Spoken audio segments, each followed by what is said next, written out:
Hey guys, it's Peter Jordan here at Delta Marine and Outfitters in Los Angeles Fly Shop, and I'm here with Scott Kennedy today. And Scott Kennedy is Whistling Waters kayak fishing. He may have just recently guided a client to the new state record permit. That was extremely cool. Yes, Congratulations on thank you, that, man. thank you. And Scott is probably one of the nicest anglers out here. Super informative. He grew up down here. He always is on the fishing beat. And anytime that I've got a question for what's going down, Scott's one of the first people I call. So I'm going to let him get on it. I'm going to get out of his way and hopefully not make any more trouble. All right, appreciate it, Peter. Big shout out for having me out today. Like you said, I'm Scott Kennedy with Whistling Waters Guided Fishing, and I kind of cover everywhere along the Alabama Gulf Coast. You know, my big thing is kayak fishing. That is definitely what I do a majority of, but I do a little bit of everything. Like Peter said, I grew up in this area. Been fishing Mobile Bay, south end of kind of Baldwin County, the west side of Mobile Bay. Been fishing here my whole life, so I'm definitely not an expert by any means, but I have spent a few hours on the water chasing some fish down here. But like I said, a big part of what I do is kind of kayak fishing. So I figured today, I just kind of walk y'all through, moving into the fall transition, moving into winter, just kind of what I do, how I get after it, and just kind of some of the patterns I follow. But kind of starting out, a perfect world where I've got everything working with me how I want it to do, perfect low wind, clear water, nice high tide right at the beginning of the day, just kind of the stars aligned day. I like to get out and I like to cover the flats for redfish. And I'm just covering, grass flats. That's what I love to do. Redfish are definitely one of the hardest fighting fish we have in this area, and they are a lot of fun, especially out of a kayak when they start pulling you around. So kind of what I do, on those days when I have everything just how I want it to be, I love to get out, early morning, right around first light. I'm definitely an early morning guy. But what I'll kind of start out with, I love to throw walk the dog style top waters. This is just, your good old Spook Junior. You can't go wrong with like a Rapala Skitter Walk Junior or, just any kind of just a walk the dog in that 3.5 to 4 inch range. Definitely can be very productive. And when a redfish decides to come up and crash the top water, there's not a much better feeling in the world, in the fishing world at least. They are very aggressive. You think about a redfish, their mouth is on the bottom of their face. So when they're coming up to you in top water, they kind of have to come above it and then crash down on it. So it is probably one of the most violent top water strikes you will see inshore. And I mean, it just top water strikes. Period. It'll really get you going. But some days you get out there, they're not necessarily wanting to commit all the way to the surface. Like I said, they do have to get way above that bait to kind of come down on it. So if I kind of fishing out there, I have some short strikes, see some swirling around there, know some fish in the area, but I can't quite get them to come up to that. Then I'll switch over to kind of a smaller square bill crankbait. This big shout out to old Chris V over there. He's the one that turned me onto these. But just a real shallow square bill. This bait runs anywhere from 6 inches to a foot underneath the water. So just underneath the surface, very close to the surface where you can still cover a lot of water. If you got grass on the bottom, you can work it across that real easy. But that allows you to cover a lot of water, and when those fish aren't willing to come all the way up, this will a lot of times be kind of that difference maker. Now, kind of still working along those perfect conditions. Everything's working right. The sun comes up, not too cloudy. We got some nice bluebird skies, everything going on.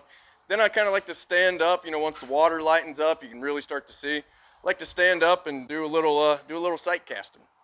What I'm looking for when I'm sight casting, like I said, kind of flats anywhere from 2 to 3 feet of water, nice clean water, a little bit of water moving across the top of it, just kind of get things stirred up a little bit. But yeah, the kind of my go-to bait, my number one, what I always start out with is one of these kind of hair jigs. This is just like this one itself is an 1/8 ounce, just tied on with some rabbit zonkers and, just a little bit of flash on there, something to really get that bait to move around a lot. And this is a great bait, days when the fish are real spooky, they're not, not necessarily wanting to come up, and, maybe if you're throwing a paddle tail or something, you've had some switch away, throw this out there, and 9 times out of 10, they will eat it in a heartbeat. Just something about that, just real subtle movement. Even when you're not working it, that fabric down there is really flaring around, really imitates a crab real well. So I've had days where I have thrown the box at them, can't get anything, switch over to one of those light, smaller hair jigs, and that's kind of been my go-to. But some days you don't always have the best conditions. You're not actually going to be able to get out and sight cast or anything like that. Those kind of situations, I do still find myself in kind of those similar areas. Grass flats anywhere from 2 to 4 feet. But maybe the water's a little, churned up from wind. Maybe you got some heavy cloud coverage. You can't really see in the water too well. or maybe the water's just kind of, we had a big rain and the water just kind of freshens up a little bit. Once I get out there, I'll still, still start out with the top water. I'm a little bit stubborn when it comes to the top water, so I always kind of spend a little bit more time than on that than I probably should. But if I'm getting out somewhere, the top water's not producing, the wake bait's not producing, then I'll switch over, just like a paddle tail jig. Something real simple, real subtle, but just like an 1/8 ounce jig head. A little paddle tail. This is one of the Matrix Shad paddle tails. I think this is their shrimp Creole. So I've been throwing this in some areas that have slightly stained water, but still a little visibility. And this is allowing me to get off that surface if they're not wanting to come up, get a little bit deeper down to them. Whether I'm fishing pockets or anything like that. That Matrix Shad's been real good. Other colors I'll throw, like a bright pearl with a chartreuse tail. You can never go wrong with that. Or like a kind of like a root beer tail or a root beer paddle tail with a chartreuse tail. Those three colors, you see, keep something kind of clear in there, something real dark, and then something real bright. Basically, kind of covers all your bases. Myself, I'm really bad about buying way more lures than I probably should. So I've got 1,000 packs of paddle tails at the house, but I always wind up on those same three. So that saves you a little bit of searching, a little bit of money. Past that, if that's not working, if I'm not getting much on the paddle tail, say it's a day that it is very, very dirty, a lot of fresh water in the mix, then I'll pick up the popping cork. Popping cork's not necessarily my favorite bait to work by any means. It's a very, very slow bait, really slows you down. But you get a popping cork, you rig it with like a voodoo shrimp or, some kind of shrimp imitation, even just a paddle tail underneath it. Allows you to make a lot of noise on the surface, a lot of commotion, really gives something for those fish to kind of key in on. And that has been a big help. Like I said, popping cork's definitely not my favorite thing to throw, but I can guarantee you I always have one tidal, and especially if I'm going somewhere new, somewhere I'm not familiar with. Just a great search bait, especially this time of year if you're fishing, some of these real marshy areas, especially the north end of the bay. There's a lot of shrimp available right now, so shrimp imitation can never go wrong. And it's a very simple bait to work too. So if you're somebody that's not familiar with working artificial, something new to you, there's really not a wrong way to work a popping cork and a shrimp. So that's a good one to keep in your box too. So now that we're coming into fall, Scott, what should our anglers start to maybe think of differently than they may have during the rest of the year? So a big thing for me, and especially like if you're starting to, get into some speckled trout or, especially as the water temperatures cool down a lot, I start to slow down a lot. So in the summertime, I'm basically throwing top waters, suspending twitch baits, and at worst, a paddle tail. I'm covering a lot of water. I'm working baits real fast, trying to make a lot of commotions. So this time of year, I slow down a ton. On top of that, especially this year, we start to deal with a lot of cleaner waters this year. This time of year, the tides start to slack off a little bit. We don't have as strong a tide as in the summer. We're not necessarily getting quite as much rain as we will June, July, August, those daily rains. So the water cleans up a lot. So I drop down my leader a good bit too. I very rarely this time of year go above 15 pound, using fluorocarbon most of the time to really, really hide that line.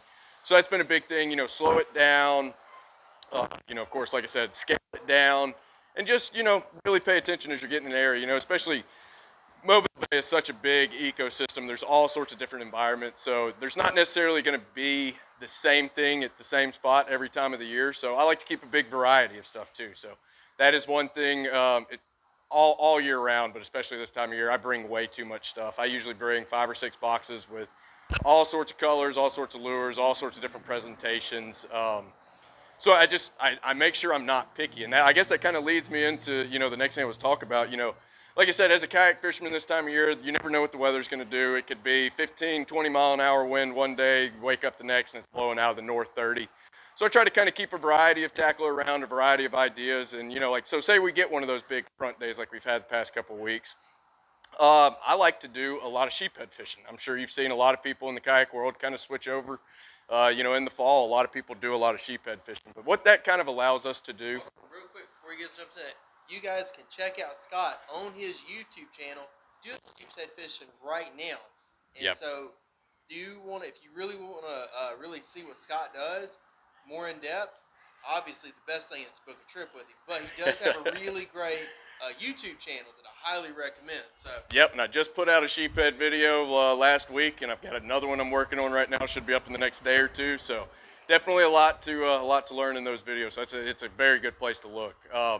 But yeah, sheephead fishing is a great option for people in kayaks this time of year. Like I said, it's in a kayak, doesn't matter how big of a kayak you've got, whether you have a trolling motor or anything, you are always dealing with the wind, the conditions. Like Mother Nature makes or breaks you at the end of the day. So say it's one of those days I get a huge front coming through, the bay is blown out, some of these smaller tidal rivers are blown out. There's a lot of places that are in kind of tight waters that will allow for good sheephead fishing. And that is very, very simple. Of course, that's one of the few times I will, basically always bring live bait. It is definitely a live bait game this time of year. But if you get you some live fiddler crabs, some live something, and then just a simple rig, this is my rig I use. Move it a little bit closer so y'all can see. That is just a size 6, just a J hook with a couple split shots on it and some 15-pound fluoro. Real small leader, real small, hooks, everything. I'm a little finicky with the sheephead, just judging by what I've seen on the flats, trying to sight cast them and stuff throughout the spring and the summer. I think they have a pretty good eyesight compared to what a lot of people are giving them credit for. So I do like to scale it down a lot.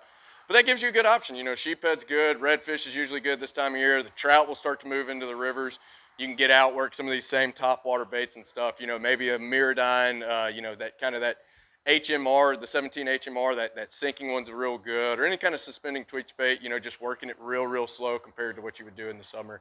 That's good for the trout too, but you'll definitely see me catching most of this fish this time of year that I try to target in that seem to be the most apt and, best shot out of a kayak is going to be those sheephead or redfish for you. So that's kind of a very brief, not so brief, whatever you want to say, kind of in-depth look at what I'm doing this fall. I just try to, like I said, try to keep an open mind. Don't try to, any morning I wake up, I don't have necessarily a specific target species in mind. I just kind of see what the conditions allow me to do.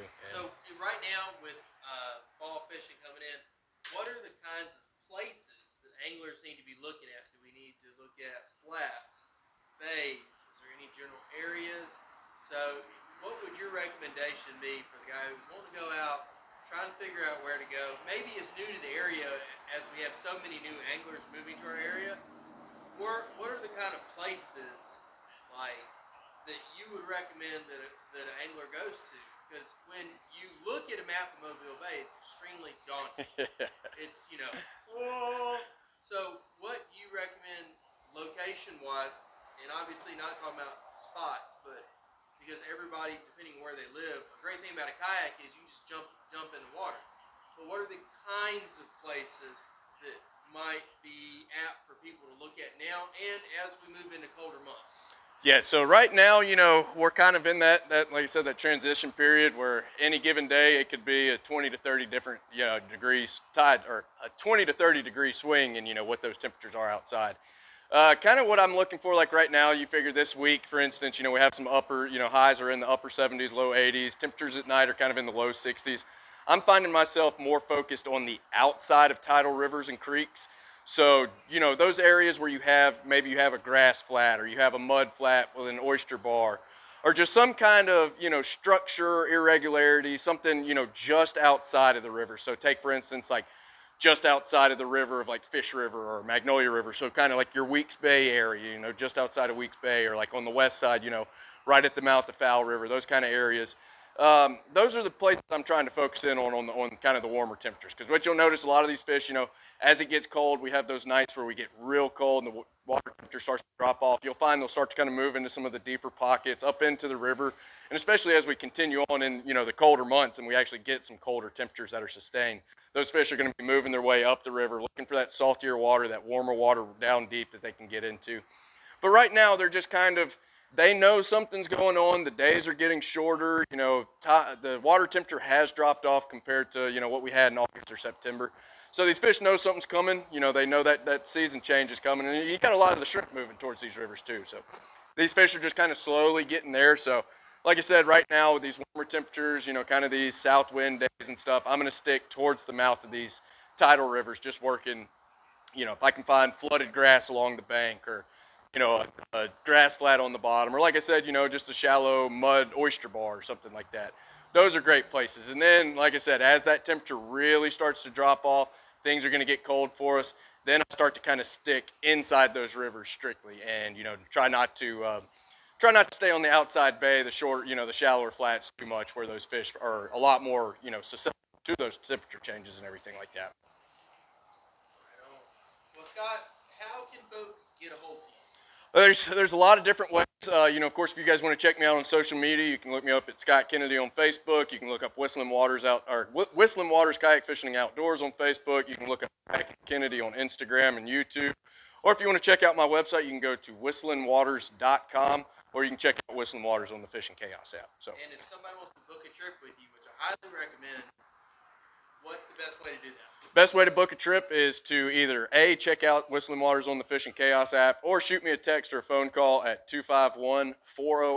Scott, you're awesome. Thank you so much. And guys, we've got probably a few more things we're going to be doing with Scott pretty soon. And again, I cannot recommend it enough. Get up with Scott. Follow him on social media. Definitely check out his YouTube channel. But if you get the chance, you're down here, you're on vacation, or you're just in the area and you want to learn more about it, book a trip with Scott. He's probably one of the most informative guys you can get a hold to. And he's just a blast to be around for the day. All Thanks right, so Peter, much, I appreciate it. Appreciate y'all having me out.